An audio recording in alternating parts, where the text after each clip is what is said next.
Power does not belong to the person who spends the money. It belongs to the person who decides where the money is allowed to go. At 8:47 p.m., snow drifted across the Manhattan skyline in thin silver ribbons, turning the glass towers of Midtown into blurred monuments of light and shadow. 48 floors above Park Avenue, the grand ballroom of Sterling International glowed beneath crystal chandeliers imported from Venice decades earlier. The room smelled of polished marble, aged oak, and expensive champagne. Investors moved through clusters of conversation near floor-to-ceiling windows while executives in tailored suits discussed acquisition targets, market forecasts, and expansion plans worth billions of dollars. At the center of it all stood Richard Sterling. The financial media called him one of the most influential businessmen in America. Magazine covers described him as a visionary. Analysts praised his instincts. Tonight, he looked exactly like the man the headlines claimed he was. His black tuxedo fit perfectly. His confident smile never wavered. Every camera seemed to find him without effort. Beside him stood Victoria Hayes, her blonde hair catching the warm light as photographers gathered near the stage. She laughed easily, enjoying the attention that followed Richard everywhere he went. Across the ballroom, Naomi Carter stood alone near one of the windows overlooking the city. She wore a deep burgundy evening gown and a simple diamond bracelet that reflected the lights of Manhattan below. Unlike the others, she wasn't interested in being seen. She was watching. Naomi had spent 12 years married to Richard Sterling. 12 years learning that the most important details in any room were usually the ones everyone else ignored. A waiter passed carrying crystal glasses. An executive adjusted his tie after receiving a message he didn't like. A board member quietly left a conversation moments after spotting Richard across the room. Naomi noticed all of it. She always did. The ballroom suddenly grew louder as Richard raised a champagne glass. Conversations softened. Cameras shifted toward him. Victoria moved closer to his side. Richard smiled at the crowd with practiced ease. "Tonight," he announced, "is a celebration of success, growth, and the future." Applause followed immediately. Investors nodded. Reporters lifted their phones. Naomi remained silent. Then Richard reached into his jacket pocket and removed a small black velvet box. The room reacted before he even opened it. Victoria's eyes widened. Several guests exchanged curious looks. Richard slowly lifted the lid. Inside rested a diamond necklace brilliant enough to command the attention of every person in the ballroom. Under the chandeliers, the stones scattered white light across the velvet interior like frozen stars. A few guests gasped softly. Someone whispered an estimate that placed the value well above $1 million. Richard lifted the necklace and stepped behind Victoria. Cameras flashed. The diamonds settled around her neck while applause spread through the ballroom. Victoria touched the necklace with visible excitement. Richard smiled proudly, enjoying every second of the moment. Naomi watched from across the room without changing expression. She wasn't looking at the diamonds. She wasn't even looking at Victoria.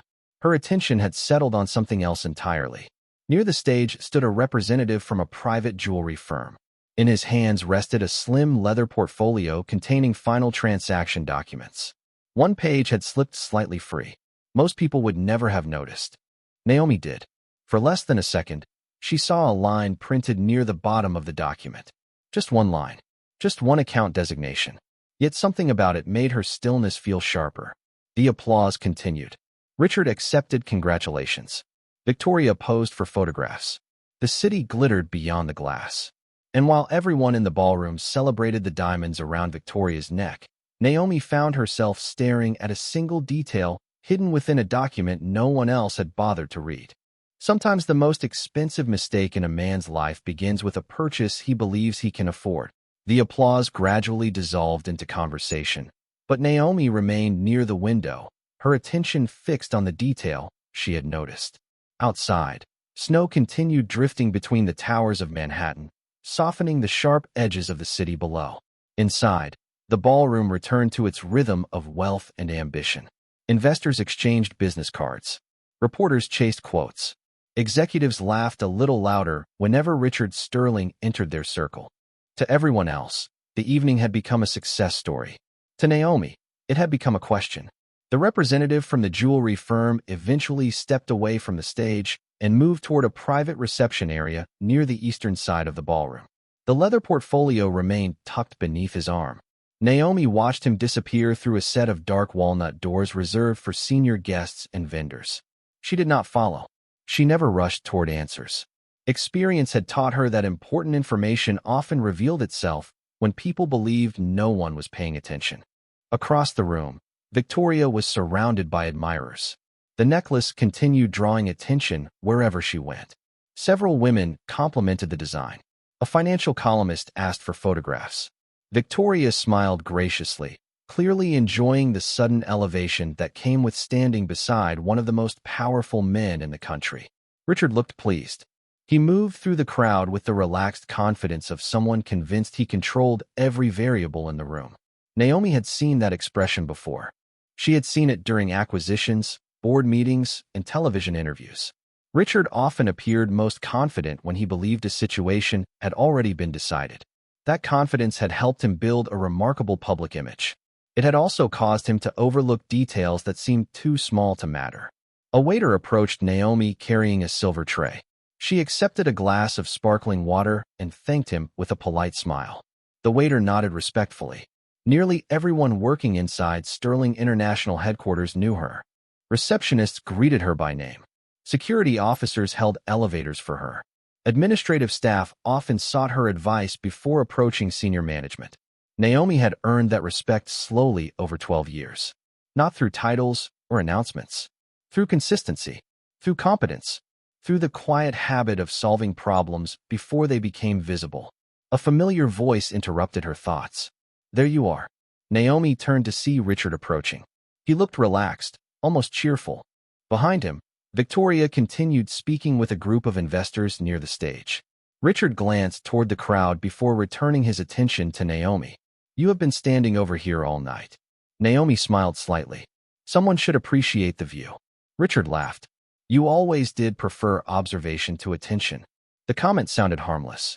To most people, it would have sounded complimentary. Naomi recognized it for what it was. Richard often described her as calm, supportive, and observant. The words appeared respectful on the surface, yet they always carried the same hidden message. He saw her as someone who watched events happen rather than someone capable of shaping them. "Victoria seems happy," Naomi said. Richard glanced across the ballroom. "She should be. It was a special gift." Naomi studied his expression carefully. There was no hesitation, no concern, no awareness that anything unusual had occurred. Richard genuinely believed the evening was unfolding exactly as intended. "The necklace is beautiful," Naomi replied. "It should be," Richard said with a smile. "It cost enough." A nearby group laughed at something one of the investors said. The sound briefly filled the space between them. Richard adjusted his cufflinks. "The media loved it. We will probably be everywhere tomorrow morning." Naomi nodded. "I am sure you will." Richard smiled again, apparently satisfied by her response. Then his attention shifted as another executive approached with questions about a pending transaction. Within moments, he was gone. Naomi watched him disappear into the crowd. The conversation had confirmed something important. Richard was not hiding uncertainty. He was not worried about consequences. Whatever account had funded the necklace purchase, he believed it belonged entirely under his control. That certainty made the detail she had noticed even more interesting. Several minutes later, Naomi quietly crossed the ballroom and entered the private reception area near the eastern wing. The space was smaller, quieter, and reserved for vendors and administrative staff supporting the event. A row of tables held contracts, invoices, catering schedules, and transportation manifests. Most people would have walked past without noticing them. Naomi noticed everything. Near the far wall, she found the jewelry representative speaking with an assistant. A stack of documents rested briefly on the table beside them. Naomi glanced at the top page as she passed. Only a second. Only a moment. Yet it was enough. The same account designation appeared again. Sterling Legacy Trust. This time she saw it clearly. And for the first time that evening, Naomi felt something shift beneath the polished surface of the night. Not fear. Not anger. Recognition. Because the Sterling Legacy Trust was connected to a piece of history Richard had not thought about in years. A piece of history Naomi remembered perfectly. Naomi remained beside the table for several seconds after the jewelry representative walked away. Around her, Staff members continued organizing invoices and event paperwork without paying attention to the documents spread across the polished surface. The ballroom beyond the walnut doors remained filled with laughter and celebration, but the atmosphere suddenly felt distant. Sterling Legacy Trust. The words lingered in her mind with unsettling clarity. Most people in the company had never heard of it. Even among senior executives, only a handful knew it existed. 12 years earlier, before Sterling International became a global powerhouse, Richard had faced a crisis that almost ended everything. The company had been expanding too quickly. Debt had accumulated. Investors were growing nervous. Several banks had quietly prepared contingency plans if Sterling International failed to meet its obligations. At the time, Richard had been ambitious, brilliant, and dangerously confident. He believed growth alone would solve every problem. Naomi remembered those months clearly. She remembered long nights in conference rooms overlooking Manhattan. She remembered legal teams reviewing hundreds of pages of financing agreements. She remembered advisors discussing restructuring options while Richard insisted the company would recover on its own. It had not recovered on its own. The solution had come from Naomi. Her family maintained relationships with financial institutions that Richard could not access. Her grandfather had built a respected investment network decades earlier. Through those connections, a complex trust structure had been established to stabilize the company and secure additional capital. The arrangement saved Sterling International. It also created the Sterling Legacy Trust. Richard signed every document. Naomi remembered that part very well. He had been exhausted, eager to close the deal, and more interested in expansion plans than legal language. He trusted his attorneys. He trusted the advisors. Most of all, he trusted Naomi. Over time, success buried the memory. Sterling International grew. Revenue increased. New headquarters opened. The company expanded across multiple continents. Richard became famous. The trust faded into the background like an old foundation hidden beneath a modern skyscraper. Yet Naomi had never forgotten it. Because unlike Richard, she had actually read every page. A voice interrupted her thoughts. "Mrs. Sterling?" Naomi turned. The jewelry representative stood nearby holding a folder against his chest. He appeared slightly nervous. "I hope the event is meeting expectations." Naomi offered a polite smile. "It is a beautiful evening." The man visibly relaxed. Mr. Sterling wanted everything to be perfect. Naomi glanced toward the ballroom. Richard was standing near the center of a crowd of reporters, speaking confidently while cameras flashed around him. Victoria remained beside him, the necklace drawing attention from every direction. "He usually does," Naomi replied. The representative nodded. "The necklace has already become the highlight of the evening." Naomi looked briefly at the folder he carried. It certainly made an impression. The man smiled. "One of our largest transactions this quarter." Then, realizing he might be discussing confidential information, he quickly changed the subject and excused himself. Naomi watched him leave. Largest transaction this quarter. The phrase only deepened her curiosity. $1 million necklace was expensive, yet something about the paperwork suggested the transaction carried significance beyond its value. She quietly left the reception area and returned to the ballroom. Snow continued falling outside the glass walls. The city below shimmered beneath thousands of lights stretching toward the Hudson River. As she crossed the room, several employees greeted her warmly. A board member stopped briefly to ask about an upcoming charity initiative. Another executive thanked her for advice she had provided during a recent project. Naomi responded graciously to each conversation. She never sought influence, yet influence followed her naturally. People trusted her judgment. People listened when she spoke. Even now, many respected her more than they realized. Richard, however, remained focused on the attention surrounding him. He stood on the raised platform near the stage answering questions from reporters about future acquisitions and international expansion. Every answer projected certainty. Every smile projected control. Watching him, Naomi understood something important. Richard genuinely believed he had reached a point where nothing could threaten him. Success had convinced him that every system ultimately answered to him. The trust, the company, the board, the assets, the future. He believed they all belonged to him. Naomi glanced once more toward Victoria and the necklace glittering beneath the chandeliers. Then she looked beyond the diamonds, beyond the cameras, beyond the applause. Somewhere buried beneath years of success, legal documents still existed. Signatures still existed. Ownership structures still existed. And for the first time in many years, Naomi found herself wondering whether Richard remembered what he had actually signed. The evening moved deeper into the night as the ballroom lights reflected across crystal glasses and polished marble floors. Outside, snow continued falling over Manhattan, but inside Sterling International headquarters, the atmosphere remained warm, elegant, and carefully controlled. Naomi had returned to her place near the windows, allowing conversations to flow around her without interruption. She did not seek attention. She never had. Yet from where she stood, she could see nearly every important person in the room. Investors, board members, financial journalists, political donors, industry leaders. They all seemed drawn toward Richard as though success itself generated gravity.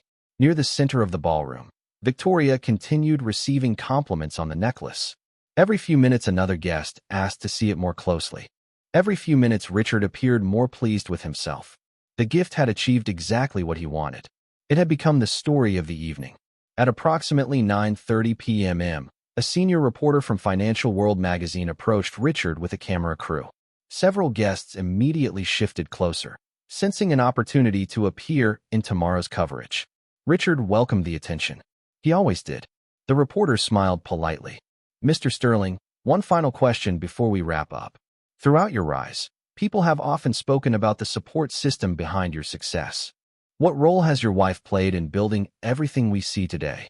The question seemed simple, harmless, even. Naomi watched from across the room as Richard smiled. For a brief moment, he appeared to consider his answer. Then he laughed softly. The crowd laughed with him. "Naomi has always been incredibly supportive," he said. "Every successful man needs stability at home." Several people nodded approvingly. The reporter smiled and continued recording. Richard took a sip of champagne before speaking again. "She has a remarkable ability to stay calm while the rest of us deal with complicated business problems." More laughter followed. Naomi remained expressionless. To most people, the comments sounded complimentary. To Naomi, they sounded familiar. Richard had spent years reducing her role into something decorative, supportive, stable, elegant, present, never essential, never strategic, never powerful. The reporter asked another question. "Would you say she helped shape the company?" Richard smiled again. "I would say she helped shape me." The crowd responded warmly. A few guests even applauded. Richard placed one hand casually in his pocket. But Sterling International was built by an extraordinary executive team. "We have brilliant people handling the important decisions." Several executives laughed. Victoria smiled brightly beside him. Naomi noticed something interesting. Richard never once mentioned her experience in finance. He never mentioned the restructuring that saved the company years ago. He never mentioned the trust arrangement that stabilized Sterling International when investors nearly walked away. He never mentioned any of the decisions that actually mattered. Instead, he presented her exactly as he always had. An elegant presence, a supportive wife, someone who stood nearby while other people built empires. The crowd accepted the narrative immediately because it matched what they expected to believe. A few moments later, Richard spotted Naomi near the windows and gestured for her to join the group. Several cameras immediately turned toward her. Naomi crossed the ballroom gracefully. The reporter smiled. "Mrs. Sterling, your husband was just speaking about your support through the years." Richard placed a hand lightly against her shoulder and smiled for the cameras. "Naomi has always been my greatest source of inspiration." The crowd responded with approving smiles. Victoria stood only a few feet away, the diamonds flashing beneath the chandeliers. Richard continued speaking. "Some people are meant to lead companies. Others are meant to support the people who do." The sentence landed softly, almost gently. Yet Naomi immediately recognized the meaning hidden beneath it. Several guests nodded. A few even laughed. Richard appeared completely comfortable. He genuinely believed he was being gracious. Naomi looked around the room. Cameras focused on Richard. Investors listened attentively. Victoria smiled beside him. No one noticed the subtle shift in Naomi's eyes. Not anger, not embarrassment, understanding. Because in that moment Richard made the mistake she had quietly suspected all evening. He revealed exactly how little he understood about the foundation beneath his own success. And sometimes the most dangerous mistake a powerful man can make is announcing his ignorance in a room full of witnesses. The applause eventually faded and the interviews moved on to other topics. But Naomi could still hear Richard's words echoing in her mind.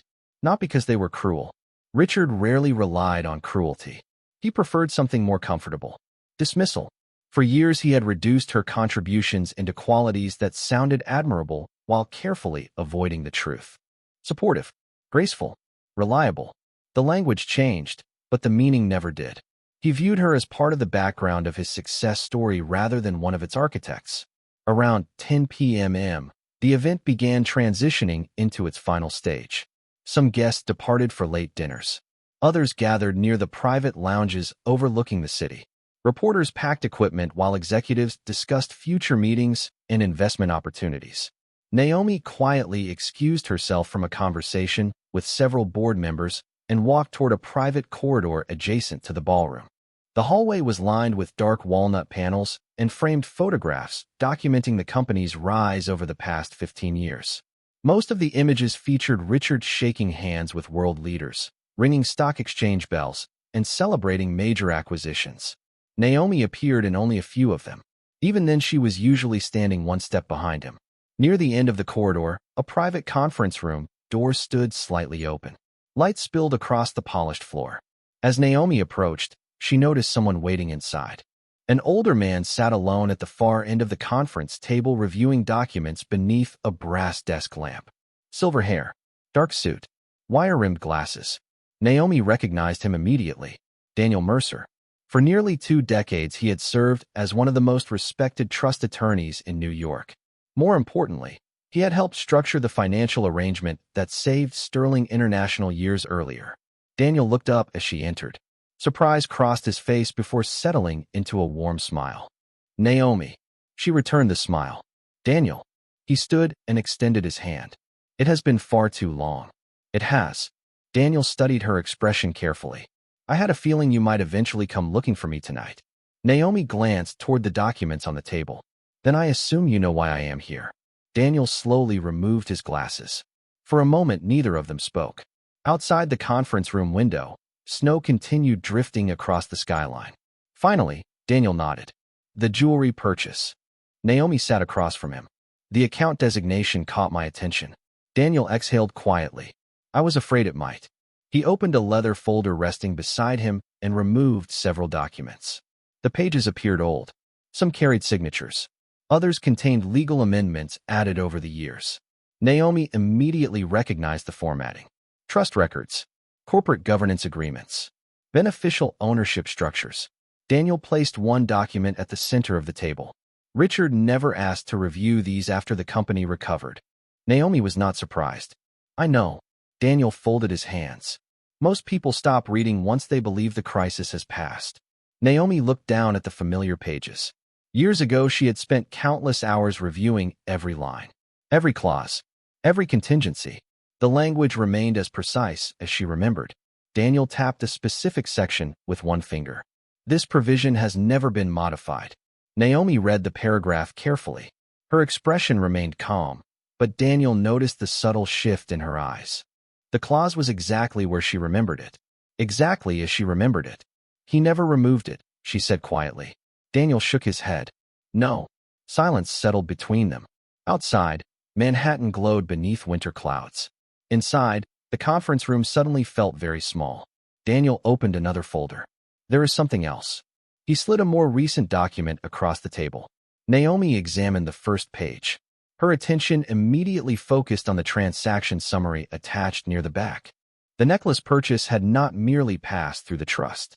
It had triggered an internal compliance notation, a notation that should never have existed unless certain thresholds had been crossed. Naomi read the page twice. Then she looked up. Daniel met her gaze steadily. I believe Richard may have forgotten who actually controls the mechanism beneath the company. For the first time that evening, Naomi stopped looking at the past and started thinking about what might happen next. Naomi remained seated after Daniel finished speaking. The conference room was quiet except for the distant hum of the city beyond the glass. Snow continued falling over Manhattan, covering rooftops and avenues in a layer of white that softened even the hardest edges of the skyline. For a long moment, she said nothing. Daniel did not rush to fill the silence. He had spent decades working with executives, trustees, and investors. He understood that the most important decisions rarely happened during conversations. They happened afterward, when someone finally had enough information to see the truth clearly. Naomi looked down at the documents spread across the table. The trust structure appeared exactly as she remembered, layer after layer of legal protections, ownership rights, governance mechanisms, emergency authority provisions. Most people would have needed hours to understand what they were reading. Naomi needed only minutes. She had helped build it. Years ago, while Richard focused on expansion strategies and public visibility, she had spent countless evenings reviewing risk assessments, legal opinions, and ownership frameworks with attorneys like Daniel. Back then, Richard viewed such work as administrative necessity. Naomi viewed it as architecture. Buildings required foundations. Companies required systems. Empires required control. Daniel slowly closed one of the folders. There is something you should understand. Naomi lifted her eyes. Go on. Richard controls operations. He controls executive leadership. He controls public perception. Most people assume that means he controls everything. Naomi nodded. Most people would. Daniel opened another document and turned it toward her. Several signatures appeared near the bottom of the page. Richard's signature was among them. So was Naomi's. The trust was never designed to reward success, Daniel said quietly. It was designed to protect the company from instability. Naomi studied the page. Including instability created by leadership. Daniel nodded. Especially instability created by leadership. The words settled heavily in the room.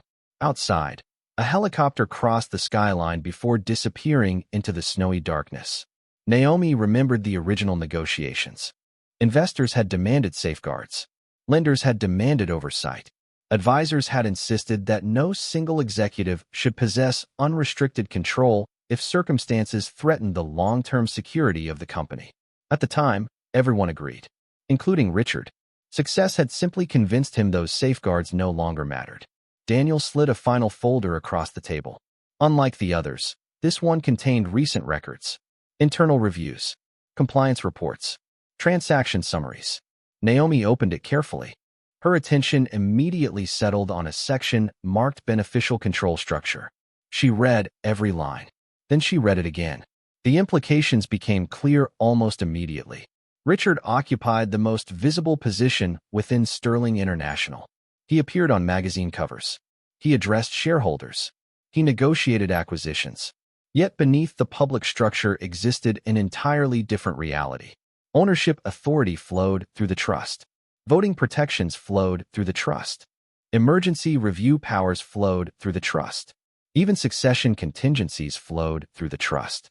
And Naomi occupied a position within that structure far more significant than Richard apparently understood. Daniel watched her expression. Now you see the problem. Naomi slowly closed the folder. No, she replied calmly. I see his mistake. Daniel almost smiled. There is a difference. Naomi stood and walked toward the window. The city stretched endlessly beneath her. Thousands of lights. Thousands of people. Thousands of stories unfolding simultaneously across the island. Behind her, the ballroom continued celebrating. Richard was probably still speaking with investors. Victoria was probably still receiving compliments. The evening was likely unfolding exactly as they hoped. For now, Naomi rested one hand lightly against the cool glass. She felt no anger, no desire for confrontation, no interest in public scenes. Emotions rarely solved structural problems. Systems solved structural problems. Daniel eventually joined her near the window. What are you going to do? Naomi looked out toward the snow-covered skyline. Nothing tonight. Daniel studied her carefully. And tomorrow? Naomi remained silent for several seconds. Then she turned toward the folders resting on the conference table. The signatures, the provisions, the authority mechanisms, the architecture Richard had forgotten existed. Tomorrow, she said quietly, I am going to find out exactly how much of the system still remembers who built it. Daniel nodded once. He understood immediately, because sometimes power is not revealed when someone gains control. Sometimes power is revealed when everyone else finally discovers who already had it all along. The gala ended shortly before midnight. and by the following morning Manhattan had already chosen its version of the story. Financial websites featured photographs of Richard and Victoria beneath crystal chandeliers. Social media accounts shared images of the diamond necklace. Business commentators praised Richard's confidence and described Sterling International as stronger than ever. By 9 o'clock, several industry publications were calling the previous evening a triumph. Richard enjoyed every headline. He arrived at headquarters shortly after sunrise wearing the same confidence he had carried through the ballroom. The executive floor buzzed with energy as assistants moved between offices carrying briefing folders and market reports. Television screens displayed favorable coverage. Analysts discussed upcoming expansion plans. Investors continued sending congratulatory messages. Everything appeared to confirm what Richard already believed. He was winning.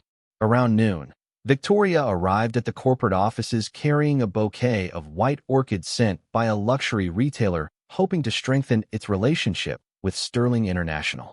She smiled as employees greeted her. The necklace remained around her neck, attracting attention wherever she walked.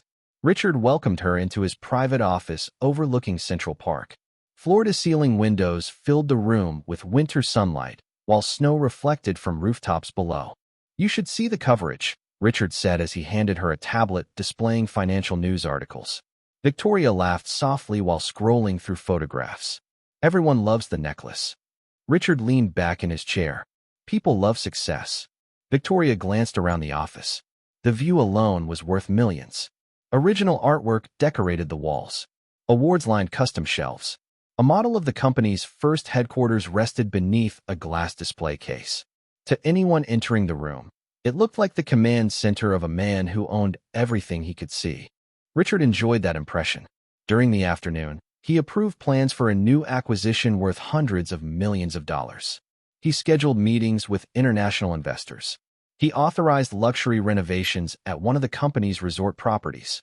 Each decision reinforced the same belief. The empire belonged to him. Meanwhile, Naomi spent the day far from the spotlight. She attended a board committee luncheon, reviewed foundation reports, and met privately with several longtime advisors. None of the conversations appeared unusual. No announcements were made. No confrontations occurred. She moved through the day with the same calm professionalism that had defined her entire adult life. Yet beneath the surface, she was paying attention. Late that evening, Richard hosted a private dinner at one of Manhattan's most exclusive restaurants. Investors, executives, and social figures filled a private dining room overlooking the East River. Crystal glasses reflected candlelight across polished mahogany tables. The atmosphere felt celebratory. Several guests toasted Richard's leadership. Others congratulated Victoria on her growing public profile. The future appeared bright. At one point during the evening, an investor raised a glass and joked that Richard had become untouchable. Laughter followed. Richard smiled and accepted the compliment without hesitation. "Success comes from control," he replied. "You build the right systems, surround yourself with the right people, and eventually nothing can surprise you." The guests nodded approvingly. Victoria looked at him with admiration. Across the city, Naomi sat alone in her library reviewing several folders Daniel Mercer had delivered earlier that afternoon. The room smelled faintly of leather and old books. Snow drifted beyond the windows while Manhattan's lights shimmered against the darkness.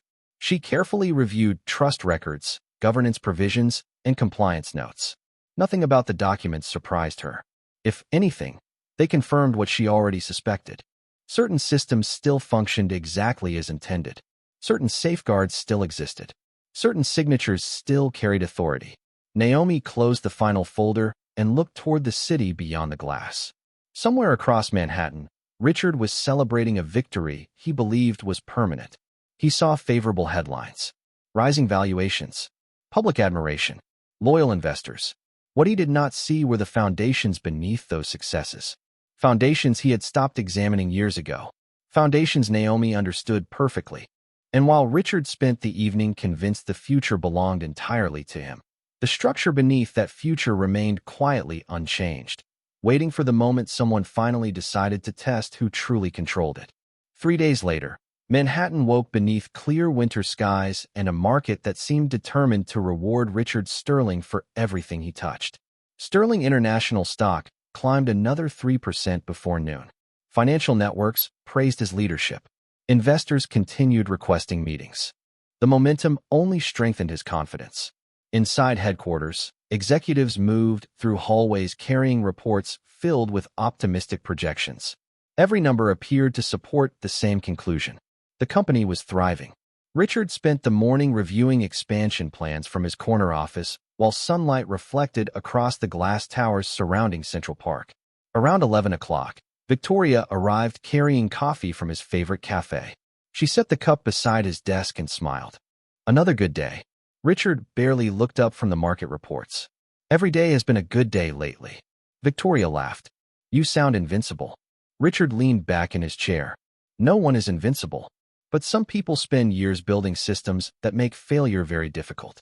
The statement sounded wise. It also revealed exactly how he viewed himself. He believed he had mastered every variable, every risk, every outcome. Across the city, Naomi sat inside a quiet conference room on the 34th floor of Belmont Advisory Group. The room overlooked the Hudson River. Darkwood panels lined the walls. A silver coffee service rested untouched near the window. Daniel Mercer sat across from her reviewing a stack of legal documents. Beside him were two trustees, a compliance specialist, and an independent governance advisor. None of them appeared emotional. None of them appeared angry. The atmosphere felt professional, deliberate, measured. Naomi preferred it that way. Daniel opened a folder and slid a document across the table. The preliminary review is ready. Naomi examined the first page. The language was precise, formal, quietly powerful. It authorized an internal ownership compliance assessment tied to trust governance obligations. No accusations. No dramatic allegations. Simply a review. Yet everyone in the room understood what such a review could trigger. The governance advisor adjusted his glasses. Once activated, the process becomes automatic. Naomi nodded. How long? Initial notices will be issued within 24 hours. Internal verification follows immediately afterward. Daniel folded his hands. After that, the structure evaluates itself. Naomi appreciated that phrase. The structure evaluates itself. No revenge. No personal conflict. Only systems performing exactly as they were designed to perform. She read the final page carefully. Then she signed her name. The movement took less than 5 seconds. The consequences would last much longer. Nobody celebrated. Nobody smiled. One of the trustees simply collected the documents and placed them inside a leather portfolio. The meeting ended shortly afterward. Outside, winter sunlight reflected across the river while traffic moved steadily through the city below. Naomi stood near the window for several moments after everyone else departed.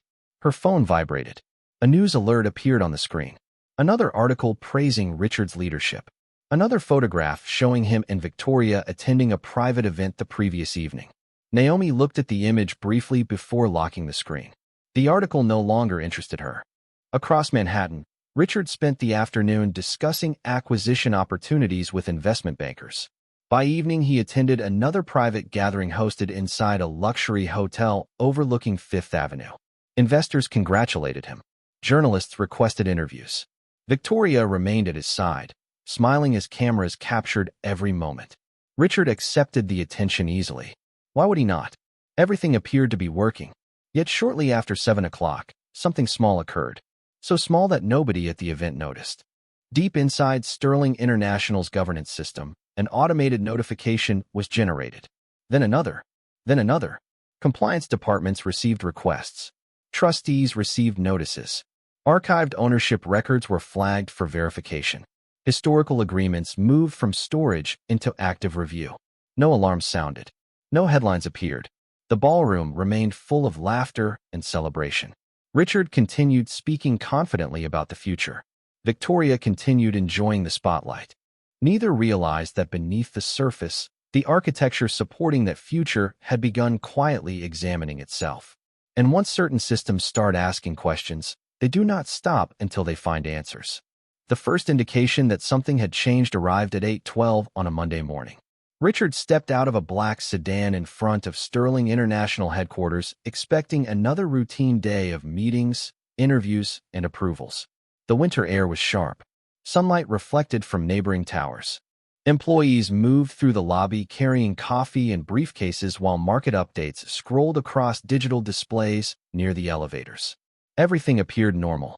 Yet as Richard entered the executive floor, he noticed several members of senior management gathered near the legal department. Their conversations stopped when they saw him. The reaction lasted only a second. Most people would not have noticed. Richard did. He dismissed it immediately. Important companies generated constant activity. Important companies generated constant paperwork. By 8:30, he was seated in his office reviewing acquisition documents when his chief legal officer requested an unscheduled meeting. Richard glanced up from his tablet. "Make it quick." The attorney entered carrying a thin folder. Her expression remained professional.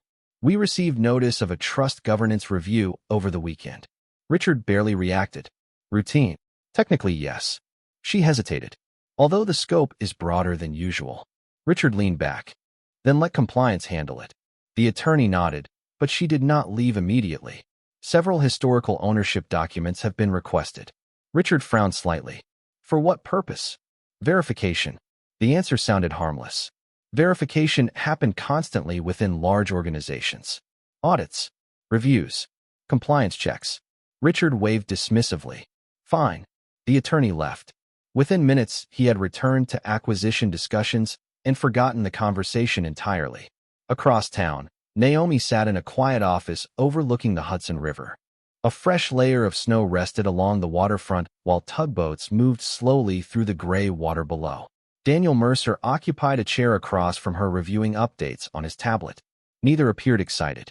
Neither appeared nervous. The process had already begun.